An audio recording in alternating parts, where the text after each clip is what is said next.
ગુજરાત તરફ આવી રહેલું શક્તિ વાવાઝોડા 6 ઓક્ટોબરે લેશે યુટર્ન। ગુજરાત નજીક પહોંચતા જ વાવાઝોડું નબળું પડવાની સંભાવના। 50 કિલોમીટર પ્રતિ કલાકની ઝડપે પવન સાથે ભારે વરસાદની આગાહી। દ્વારકાના ખંભાળિયામાં પેલેસ્ટાઇન પ્રત્યે મુસ્લિમોનો ઉભરાયો પ્રેમ। શરીફ ઈદના જુલુસમાં ઉશ્કેરણીજનક નારા લગાવી બે કોમ વચ્ચે વૈમનસ્ય ફેલાય તેવું કરાયું કૃત્ય। અહમદ અબ્દુલ્લા નામના વ્યક્તિની ધરપકડ।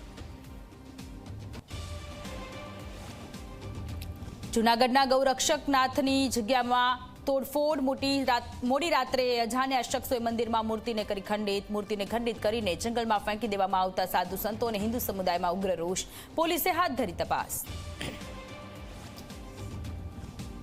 આણંદમાં ફ્લેટના પાર્કિંગ બાબતે થઈ મારામારી। રાજેશ વાલય સિનેમા પાસે રિદ્ધિ સિદ્ધિ ફ્લેટમાં લાકડીથી યુવકને માર્યો માર। મારામારીની સમગ્ર ઘટના સીસીટીવીમાં કેદ। સુરતના માંગરોળમાં ગુનેગારોના ઘરે પહોંચ્યું દાદાનું બુલડોઝર। 15 જેટલી મિલકતો કરવામાં આવી જમીન દોસ્ત। મુલતાનીવાડ અને મામા ફળિયામાં સરકારી જમીન પર ઊભી કરાઈ હતી ગેરકાયદે મિલકતો।